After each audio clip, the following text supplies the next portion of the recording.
Hola, ¿cómo están? En este nuevo video vamos a arrancar con las glomerulopatías primarias y la primera que vamos a ver va a ser la nefropatía IgA. Es una patología que es más prevalente en la tercera y cuarta década de vida, sobre todo en hombres. Es una enfermedad que se considera crónica. Dentro de las glomerulonefritis es la más prevalente y tiene un curso en general benigno. Después vamos a ver en qué situaciones no pasa, pero lo más frecuente es que sea benigno. Arrancando con la fisiopatología, lo importante a tener en cuenta es que el paciente va a tener una mutación de la IgA. Recordemos que la IgA es la inmunoglobulina que se encuentra en las mucosas. Esto también es importante a tener en cuenta. Nosotros vamos a tener mucha IgA que va a estar preformada y se va a ir generando en contra de un montón de antígenos a los que nos vemos expuestos constantemente. Es por ello que todos los días se van a formar en general inmunocomplejos contra diferentes antígenos. Obviamente cuando estemos enfermos, estos van a ser mucho mayores. En condiciones de normalidad, estos inmunocomplejos se van a ir a eliminar al hígado por el sistema retículo endotelial. Eso es lo que pasa frecuentemente. Ahora, cuando nuestra IgA está mutada, esto no va a pasar. El sistema retículo endotelial no los va a eliminar. Entonces ahí vamos a poner un ejemplo. Por ejemplo, está el Haemophilus rodeado por muchísima IgA. O sea, nosotros nos enfermamos por Haemophilus y va a haber mucha IgA preformada que va a ir a atacar a los antígenos. Entonces, esta no se va a lograr eliminar por el sistema reticular endotelial, entonces lo que va a hacer es ir al riñón. Y como estos inmunocomplejos van a ser muy grandes, recordemos el video que vimos clave sobre las glomerulopatías de los patrones de daño en estas enfermedades, va a haber muchísimo anticuerpo para el antígeno que hay. Entonces esos inmunocomplejos van a ser gigantes. Es por ello que van a ir a parar al mesangio. Y recordemos que cuando esto ocurría de forma rápida y brusca, se manifestaba con una hematuria macroscópica. Eso es en el caso de la enfermedad primaria. Ahora, también pueden ocurrir formas secundarias. ¿En qué casos? Por ejemplo, en un paciente cirrótico, el hígado no va a estar funcionando bien, por ende el sistema reticular endotelial tampoco, entonces no va a eliminar bien estos inmunocomplejos. Por ende, van a ir a parar al riñón generando lo mismo. Y otra cosa que puede pasar es cuando hay alguna enfermedad que afecta a las mucosas. Por ejemplo, los linfomas, la celiaquía, la enfermedad inflamatoria intestinal. Lo que va a pasar es que va a estar afectada, consecuentemente la IgA, entonces esta IgA va a ser como símil, no va a estar mutada, pero va a estar afectada, entonces el sistema retículo endotelial no lo va a reconocer y va a ir a parar al riñón, al igual que en la forma primaria. Entonces, ahora sí pasando a la clínica, la presentación clásica es aquella que el paciente viene a la guardia, por ejemplo, con un cuadro de odinofagia o un cuadro de gastroenteritis y presenta hematuria macroscópica de manera simultánea. Esto en general el paciente suele ya saber qué le pasa y básicamente el tratamiento sintomático después lo vamos a ver.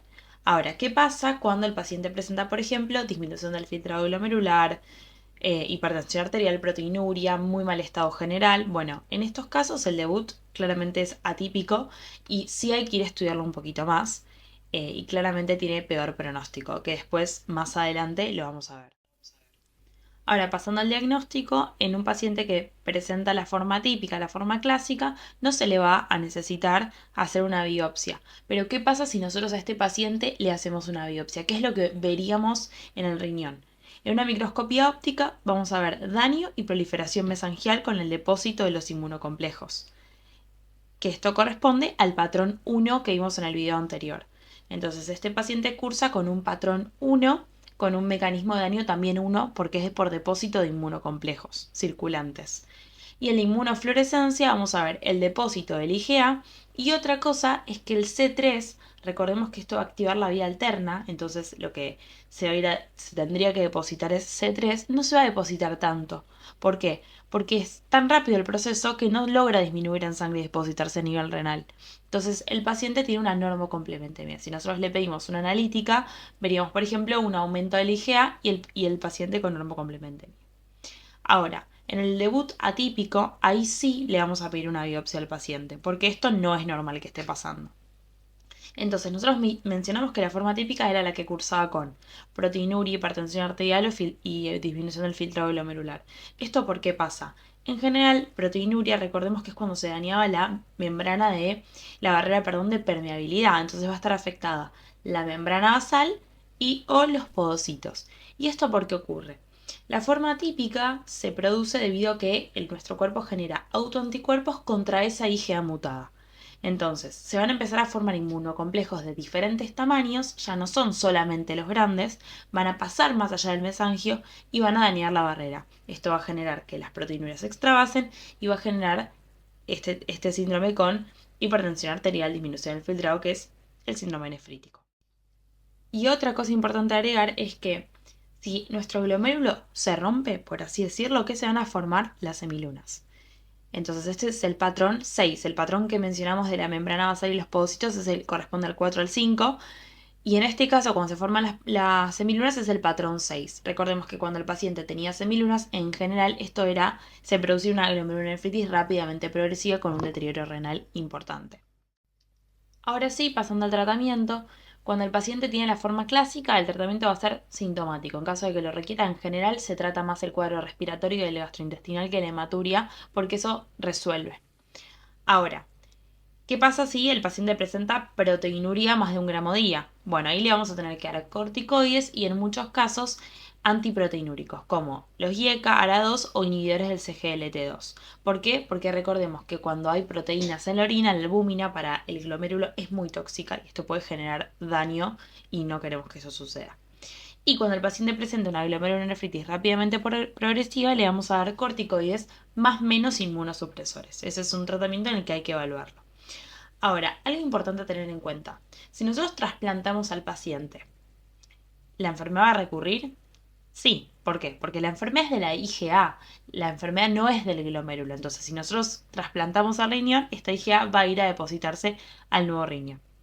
Y una última cosa a tener en cuenta es que cuando el paciente presenta microhematuria persistente, esto es un factor de mal pronóstico. ¿Por qué? Porque denota la incapacidad del riñón de recuperación. Este mesangio está dañado y no logra recuperarse, por lo que la hematuria persiste.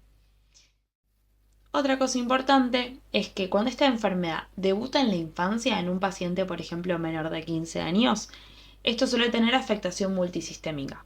Suele tener artritis, púrpura, alteraciones del tracto gastrointestinal. ¿Y cuál es el nombre de esta enfermedad? La púrpura Jolin-Heinrich. Es decir, cuando la presentación es en la infancia, tiene este nombre de la enfermedad y en general cuando la enfermedad se manifiesta en la edad adulta, tercera o cuarta década, se le dice nefropatía IgA. Bueno, y a modo de resumen, recordemos que la fisiopatología ocurre debido a que la IgA está mutada, se van a formar inmunocomplejos durante alguna infección respiratoria gastrointestinal, estos no logran ser eliminados por el sistema reticuloendotelial, van a depositarse al mesangio y esto genera la clínica, esta hematuria macroscópica en simultáneo con el cuadro respiratorio y o gastrointestinal. Eso en la forma típica. En la forma típica, atípica va a cursar con hipertensión arterial, proteinuria, disminución del filtrado, y obviamente mal estado general. El diagnóstico en las formas clásicas no se va a hacer biopsia y en las formas atípicas se va a realizar una biopsia en la cual vamos a ver estos patrones de daño que mencionábamos con proliferación mesangial y en caso de las atípicas justamente afectación de la barrera de permeabilidad.